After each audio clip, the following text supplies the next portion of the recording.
이른 여름 어느 날 밤이었다. 신라 제37대 선덕왕이 된 김양상과 상대등 경신이 마주보고 앉아 담소를 나누었다. 김양상이 먼저 말문을 열었다.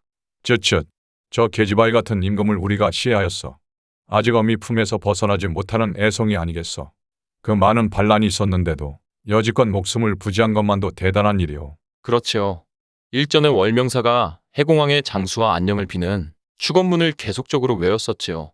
그 효과인지는 모르겠으나 본디의 명보다는 오래 산 듯 싶소이다. 경덕왕이 복에도 없는 아들을 원한 것부터가 잘못 아니겠어? 아, 그런 일이 있었습니까?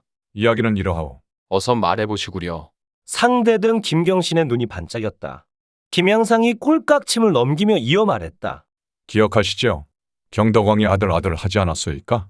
아들 욕심은 많은데 생기질 않자 산모부인을 왕비에서 패하고 조자낸 후 사량부인으로 봉하였지요. 그리고는 각간 의충의 딸을 후비로 들였지요. 그 분이 우리가 알고 있는 경수태우지요. 그전에는 만월부인이라 불렀고요. 경수태우도 오랫동안 태기가 없었는데 왕비에 책봉되고 15년이 흐른 뒤에 어렵사리 임신을 하게 되지 않았겠소. 상대등은 알고 있는 내용이라 고개를 끄덕거리며 들었다.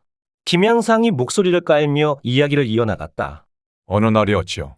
왕이 표온대덕을 불러 말하기를 하늘이 짐을 돕지 않아 후사를 얻지 못하였으니 원하건대 대덕께서 옥황상제에게 청하여 자식을 두게 해주시오. 라고 부탁하였지요. 표온대덕이 하늘로 올라가 천재에게 고하고 돌아와서 아뢰기를 천재께서 말씀하시기를 딸을 구하는 것은 가능하지만 아들은 마땅치 않다고 하였습니다. 라고 경덕왕에게 고하였지요. 상대등은 김양상의 구수한 입담에 빠져들어갔다.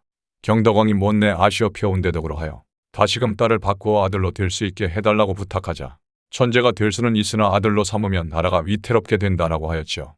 김양상은 숨이 가쁜지 잠시 뜸을 들였다.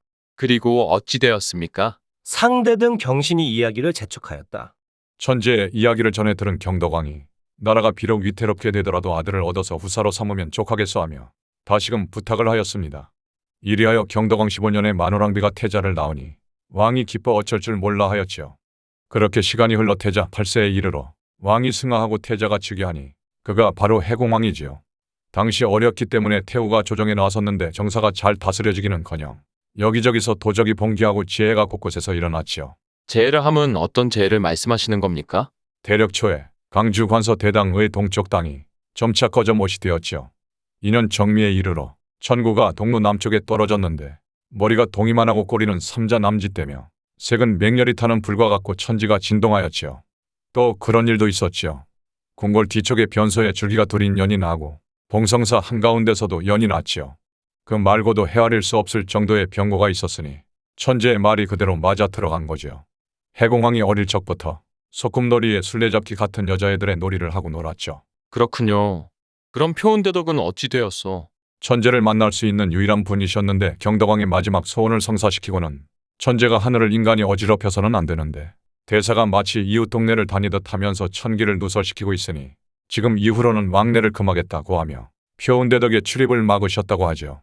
그렇게 되었군요. 경신, 우리가 신라의 명맥을 이어가고자 군사를 일으켜 덕없는 망을 갈아치웠으니 신라를 위해 함께 힘써보도록 합시다. 폐하, 성은이 망극하옵니다. 어느 외로운 밤 나누었던 둘의 담소는 임금시해라는 천인공로할 죄를 지었음에도 이렇게 잘못을 감싸 안으며 서로를 격려하고 위로받는 것으로 마무리되었다.